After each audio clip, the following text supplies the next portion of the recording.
여보세요? 박희준입니다.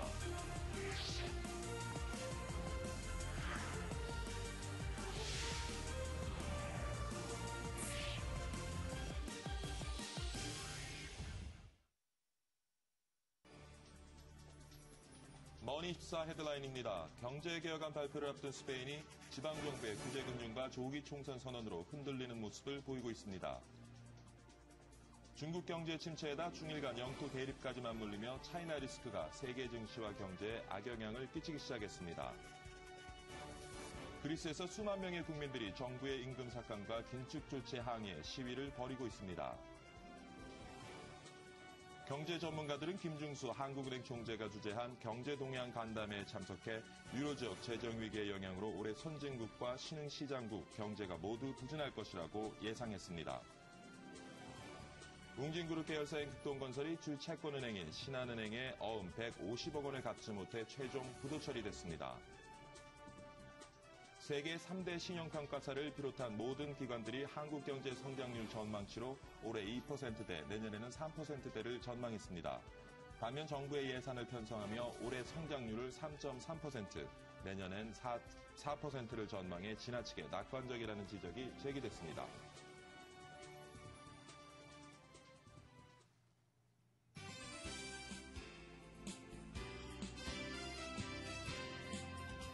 네, 시청자 여러분 안녕히 주무셨습니까? 9월 27일 목요일 박희준의 여보세요, 박희준입니다.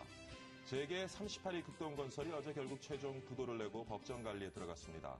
극동건설의 이번 사태, 업계는 물론이고 금융권까지 긴장하면서 후폭풍에 대한 우려가 나오고 있는데요. 멀게는 IMF 외환위기, 가깝게는 2008년 금융위기 등 대기업들이 쓰러지는 공포가 다시 되살아나는 것은 아닌지 걱정이 되고 있습니다. 이 내용 잠시 후 전문가와 함께 자세히 살펴보도록 하겠습니다. 먼저 지난 새벽 글로벌 증시 마감 상황부터 점검해 보도록 하겠습니다. 박지은 외신 캐스터가 준비하고 있죠. 박지은 캐스터. 네, 시황센터입니다. 뉴욕 증시 유럽의 위기감이 그대로 반영되면서 하락세로 출발을 했습니다. 스페인의 내부 갈등의 골이 깊어진 점, 그리고 그리스에서 벌어진 총파업이 뉴욕 증시에 악영향을 끼쳤습니다.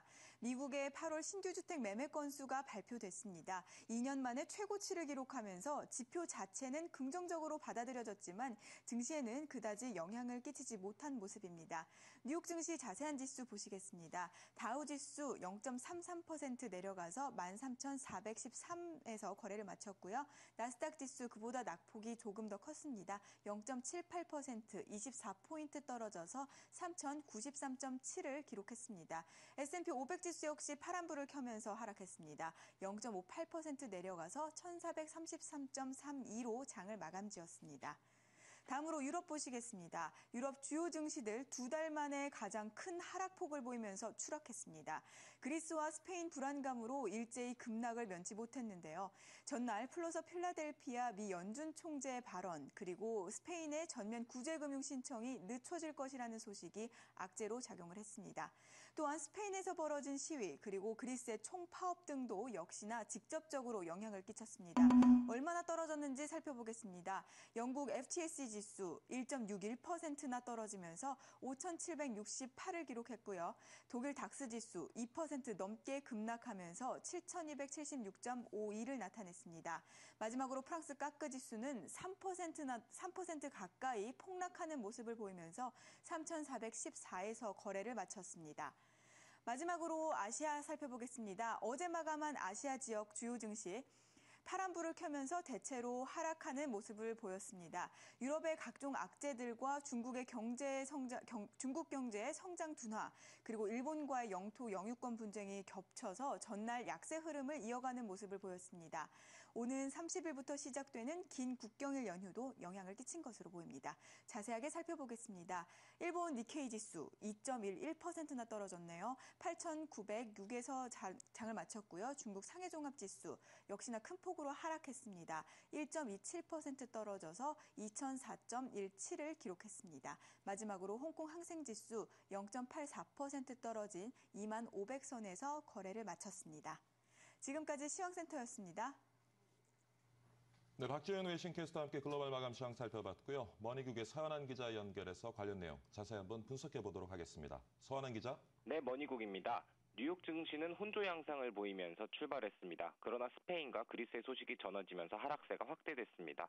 다우존스와 나스닥 S&P 500 모두 0.5% 안팎의 하락세를 보이면서 장을 마감했습니다. 미국의 신규 주택 판매가 전월에 비해서 소폭 감소했다는 소식도 좋지 않은 흐름으로 이어졌는데요. 미국 상무부가 8월 신규 주택 판매가 전월 대비 0.3% 감소한 37만 3천 채를 기록했다고 발표했습니다. 이는 시장 전망치인 38만 채에 조금 못 미치는 수치입니다. 전망치에 미치지 못했지만 2년 내 최고점 근처에서 맴돌면서 주택시장 회복세에 대한 기대감을 키웠다는 점은 긍정적으로 평가할 만합니다. 그리고 독일의 9월 소비자 물가 상승률이 낮아지며 유럽중앙은행의 정책 대응 여력이 높아졌고 독일 정부가 유럽 정부 안정 메커니즘이죠. ESM을 비준하면서 다음 달 기금이 출범하게 될 수 있다는 소식은 다소 위안을 주고 있습니다. 한편 주요 6개국 통화 대비 달러 가치를 나타내는 달러 인덱스는 전일 대비 소폭 상승했습니다. 유가는 재정위기에 따른 수요 둔화 전망에 약세를 보였습니다. 서부 텍사스산 원유 11월 인도분 선물 가격은 뉴욕 상업거래소에서 1.5%가량 밀린 배럴당 89달러 수준의 거래를 마쳤습니다. 뉴욕 금 가격은 재정위기 악화 우려로 약세를 보였습니다. 26일 뉴욕 상품거래소에서 12월물 금 가격은 전날보다 온스당 0.7% 낮아진 1753달러 선에서 거래를 마쳤습니다. 뉴욕 애널리스트들은 유로존 부채 위기 우려가 증폭됨에 따라 유가와 뉴욕 증시가 하락했다고 설명했습니다. 아까 앞에서도 간단히 말씀드렸지만 그리스와 스페인이 미국뿐만 아니라 유럽 증시에도 악재로 작용했습니다.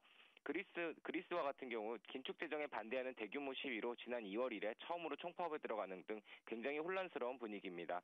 스페인 역시 죄송합니다. 유럽 애널리스트들은 유로존 우려가 부각되고 세계 경제 성장률 둔화 전망이 이날 장세를 지배했다고 분석했는데요. 이들은 전날 찰스 플러스 필라델피아 연방준비 총재가 3차 양적 완화에 대한 부정적 발언 역시 유럽 증시에 악재로 작용했다고 설명했습니다. 구제금융 신청 여부를 놓고 전 세계적인 관심을 받고 있는 마리아노 라우이 스페인 총리는 월스트리트 저널과의 인터뷰에서 이에 대한 질문에 지금은 말할 수 없다면서 구제금융을 받는 조건이 합리적인지에 대해서는 결정해봐야 한다고 답했습니다. 그는 그러나 스페인 국채금리가 너무 오랫동안 너무 높아 경제를 해치고 정부의 채무 부담을 늘린다면 구제금융을 신청할 것을 100% 장담할 수 있다고 부연했습니다.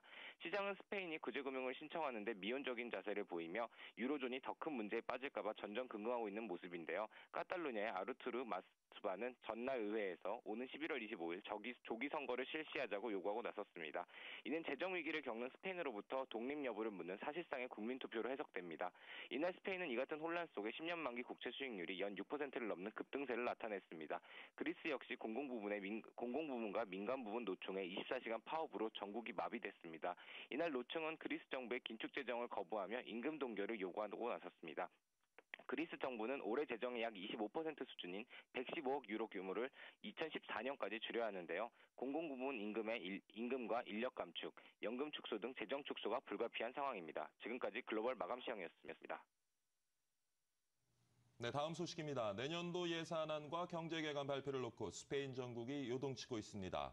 안달루시아주 지방정부 가운데 네 번째로 구제금융을 요청할 것이라고 발표했고 카탈루냐주는 자치권 확대를 위한 조기 총선을 실시할 것이라고 밝혀 혼란이 가중되고 있습니다. 한편 스페인 정부가 발표 예정인 경제개혁안에는 금융거래세와 탄소세 신설, 각종 면세 혜택 폐지와 연금 축소 등의 조치가 포함될 것으로 알려졌습니다. 전문가들은 스페인 정부가 낮아진 국채금리만 믿고 전면 구제금융을 계속 늦출 경우 금융시장이 다시 불안해질 수 있다고 우려하고 있습니다. 중국 경제 침체에다가 중일 간 영토 대립까지 맞물리면서 차이나 리스크가 세계 증시와 경제에 악영향을 끼치기 시작했습니다. 세계의 공장이자 시장인 중국 경제의 성장 속도가 둔화되고 중일 영토 대립으로 양국 간 무역이 급감할 것으로 예상되기 때문입니다. 실제로 다이와 종합연구소는 일본과 중국의 영유권 분쟁만으로 일본의 대중국 수출이 연간 1조엔 감소할 것으로 추정했습니다. 그리스에서 수만 명의 국민들이 정부의 임금 삭감과 긴급 조치에 항의 시위를 벌이고 있습니다. 그리스 시위대는 현지 시간으로 26일 아테네 중심에 있는 의사당 앞 사타그마 광장에 모여 정부의 긴축 조치에 항의하고 있으며 이에 따라 학교와 병원, 은행 공공기관 서비스도 올스톱됐습니다. 5년간에 걸친 긴축과 불황으로 경제적으로 어려움을 겪고 있는 국민들은 정부에 대한 불신감이 크게 고조된 것이 시위의 주요 원인입니다. 미국과 유럽이 막대한 돈을 시장에 푼다고 밝혔지만 글로벌 증시가 속속 하락하며 불안감은 여전해 보입니다. 부작용이 컸던 2차 양적 완화의 학습 효과 때문인지 모르겠습니다. 김희경 기자가 진단해봤습니다. 글로벌 증시가 최근 며칠 새 미끄럼을 타고 있습니다. 2,000을 넘었던 코스피는 1,980대로 고꾸라졌고 코스닥도 이틀 만에 530선을 내줬습니다. 미국의 다우존스와 S&P 500도 3차 양적 완화가 발표된 14일 연고점을 찍었지만 현재는 월초 수준까지 밀렸습니다. 런던과 파리, 독일 등 유럽 주요 증시도 부양 효과가 소멸되며 하락해 다시 보름 전 지수로 돌아갔습니다. 글로벌 증시가 대규모 부양책을 등에 업고 단기 랠리를 벌였으나 기대감이 줄면서 다시 제자리를 찾은 겁니다. 최근에는 오히려 부양책과 관련한 부정적인 인식이 우세합니다. 찰스 플러서 필라델피아 연준 총재는 수교 전략이 위험해졌다고 비판했고 기도만테 브라질 재무장관은 통화전쟁 재점화 가능성을 우려했습니다. 비관론이 퍼지면서 원자재 가격도 추락하고 있습니다. 서부 텍사스유와 브렌트, 두바이유 등은 최근 5% 이상 떨어졌고 곡물가 역시 밀과 옥수수를 중심으로 크게 하락했습니다. 이런 가운데 IMF는 주요국의 부양책을 겨냥해 은행의 재부팅이 지연되고 있다고 지적했습니다. 통화정책을 통한 경기 부양은 한계가 있다는 겁니다. 달러 약세를 통해서 이렇게 5년에서 7년마다 계속 반복되는 이런 사이클이 이번 금융위기를 통해서 더 확대되고 끝까지 가는 부분에 대해서 굉장히 우려를 금하지 않을 수 없습니다. 체질 개선이라는 근본적 처방 없는 무차별 양적 완화로 글로벌 경제는 침체의 도돌이표를 반복하고 있습니다. 머니 김유경입니다. 경제 전문가들은 유로 지역 재정 위기의 영향으로 올해 선진국과 신흥시장국 경제가 모두 부진할 것이라고 예상했습니다. 경제 전문가들은 김중수 한국은행 총재가 주재한 경제동향 간담회에 참석해 산업별로 시기의 차이가 있겠지만 글로벌 경제의 흐름 회복과 더불어 국내 경기가 점차 개선될 것이라며 이같이 밝혔습니다. 특히 전문가들은 우리 경제 안정적 성장을 위해서는 주택시장 연착륙과 내수 활성화가 시급하다고 지적했습니다. 웅진그룹 계열사인 극동건설이 최종 부도 처리됐습니다. 시공능력 평가 순위 38위인 극동건설은 주 채권은행인 신한은행에 어음 150억 원을 갚지 못해 최종 부도 처리됐습니다. 극동건설은 법원에 기업 회생 절차를 신청하고 법정 관리에 들어갔습니다. 세계 3대 신평사 중 하나인 S&P와 한국의 LG경제연구소 등이 한국 경제 성장률 전망치를 2%대로 하향 조정했습니다. 반면에 기획재정부는 3%대 성장을 엮어낸 예상의 낙관론이 지나치다는 지적이 제기되고 있습니다. 서한한 기자가 전해드립니다. 신용평가사인 S&P는 올해 한국의 경제 성장률 전망치를 3%에서 2.5%로 하향 조정했습니다.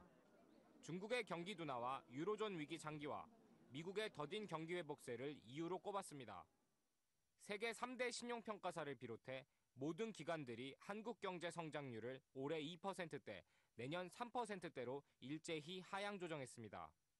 몇몇 전문가들은 올해 2%대 중반의 성장률 달성도 쉽지 않다며 4분기 성적이 중요하다고 지적했습니다. 정부 산하연구기관인 한국개발연구원 KDI 역시 내수 부진을 지적하며 올해 2.5%, 내년 3.4%로 낮춰 잡았습니다. KDI의 우려에도 기획재정부는 여전히 올해 3%대 성장을 자신하고 있습니다. 기획재정부는 내년 예산안을 편성하며 KDI의 전망보다 0.8% 높은 올해 3.3%, 내년 4% 성장을 예상했습니다. 전문가들은 기재부의 예상치는 달성이 불가능하다고 지적하며 세수 확보에도 좋지 않은 영향을 미칠 것이라고 경고합니다. 정부의 올해 성장률 전망치는 대내 여건 및 세계 경제 여건이 지금보다 개선돼야 될 전제로 이렇게 달성 가능한 수치이므로 상당히 목표 달성이 어려울 가능성이 큽니다. 세입 감소 요인이 발생할 경우에는 내년 정부 운영 혹은 예산 운영에 상당히 제약 요인으로 작용할 가능성도 큽니다. 예산안 세외 수입에 인천공항 매각 자금 등도 포함된 만큼 예상한 성장률을 달성하지 못한다면 내년에도 추가 경정 예산 편성은 불가피해 보입니다. 머니 서한한입니다.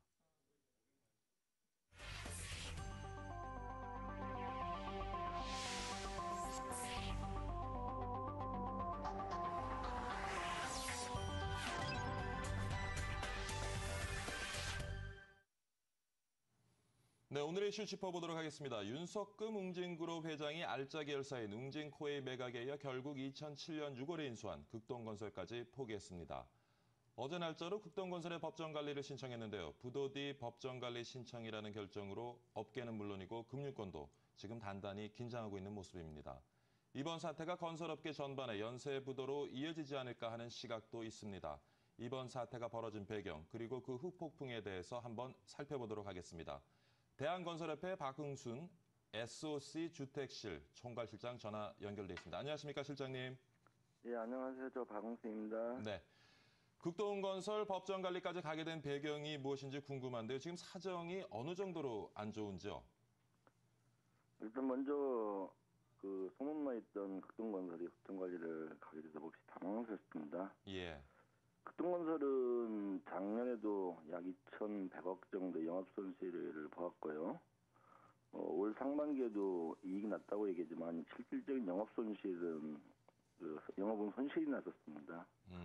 그리고 또 PF에 대한 지급보험 잔액도 올해 말에 보면 한 5,800억 정도가 있었고요.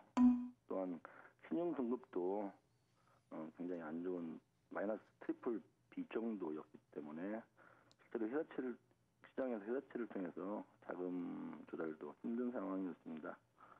특히 그 금융기관에서 건설업체에 대한 그 자금 지원을 거의 하지 않고 있는 상황에서 극동건설이 자금을 조달할 수 있는 방법은 특별히 없었던 것으로, 그러니까 공사 수입을 통한 방법밖에 없기 때문에 유동성 위기가 지속되었고 결국에는 오늘 같은 법정관리라는 부분으로 갈 수밖에 없었던 거 아닌가 싶습니다.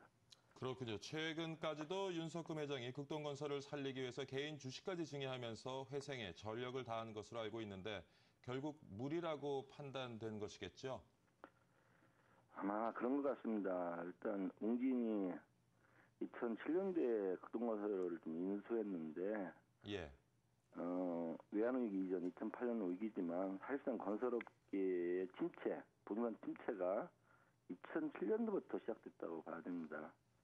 인수 당시에는 부동산 경기 침체가 얼마 가지 않을 거다라고 시작해서 아마 인수를 결정했고 굉장히 많은 돈을 극동건설에 쏟아부었는데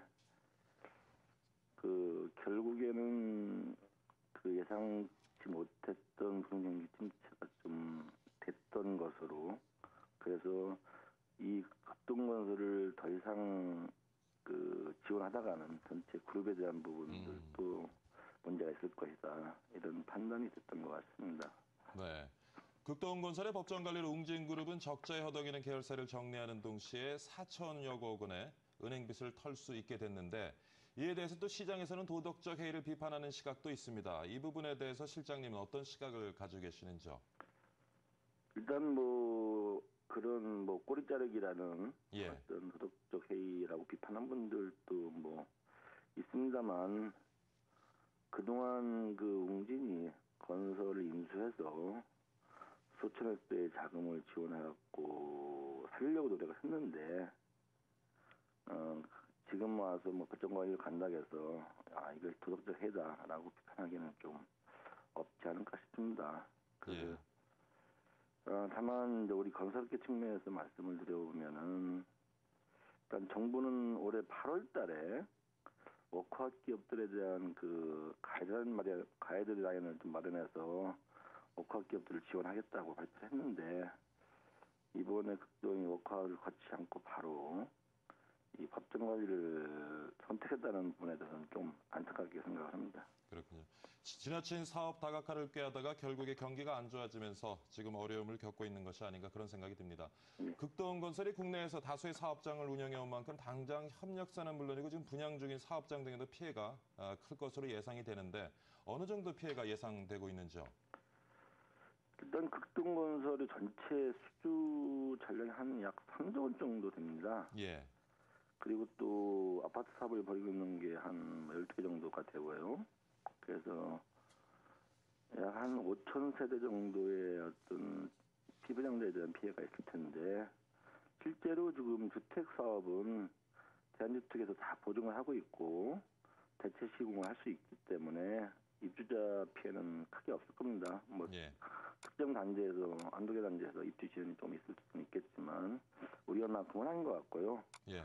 중요한 부분은 이제 극동건설과 거래하던 하청업체들 그리고 제2 하청업체들 문제인데 한 400여 개 정도로 지금 파악을 되고 있는데 법정 관리가 계실 때까지는 채권의 수가 사실상 힘들기 때문에 이로 인해서 어떤 그 경영위기를 겪고 자금난으로 실제로 부도까지 갈 수 있는 업체들도 많을 것으로 보여집니다.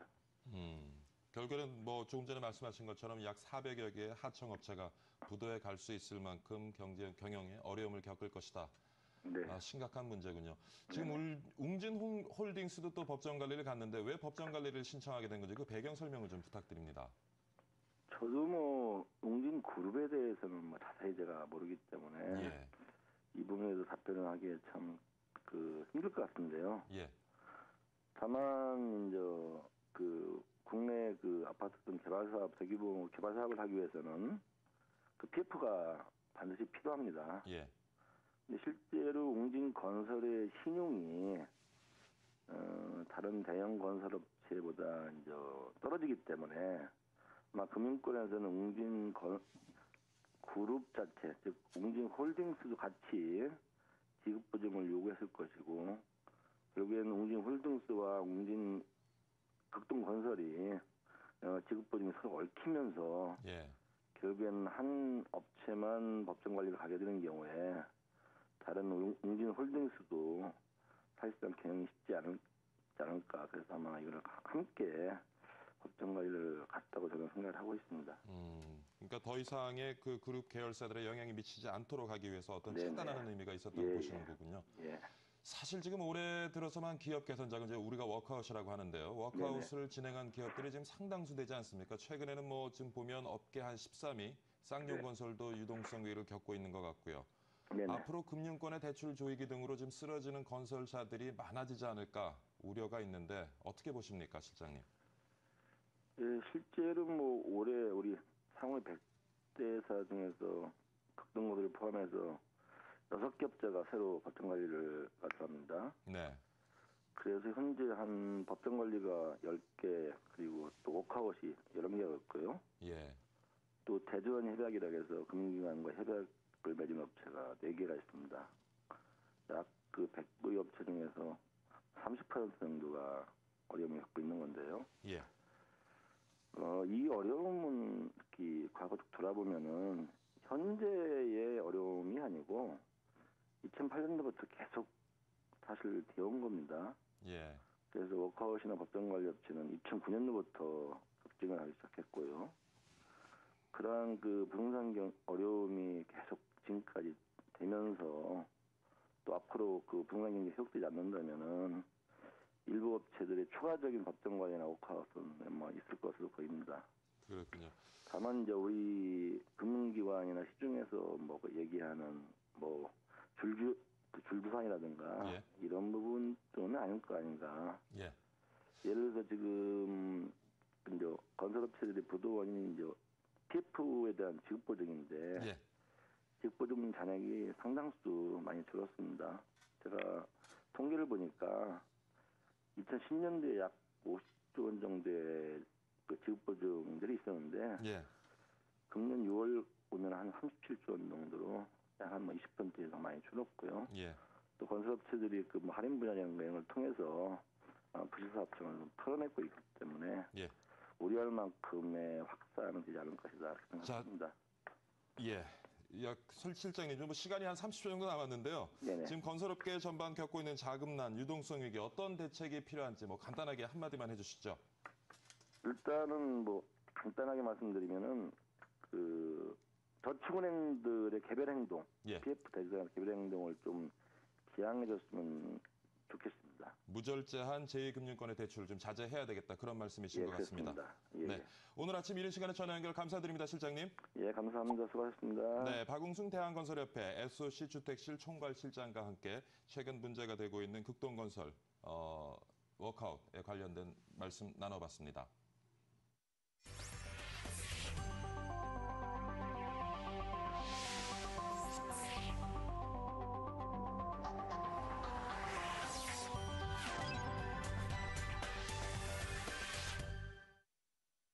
네, 박희준의 여보세요 1부 마치도록 하겠습니다. 2부에서 역시 부동산 시장 이슈 짚어봅니다. 어제 최종 확정된 주택취득세 감면안에 대해서 살펴보기로 하겠습니다. 과연 주택거래 시장에는 어떤 영향을 미치게 될지 전문가 모시고 말씀 나눠보겠습니다. 2부에서 다시 찾아뵙겠습니다. 감사합니다.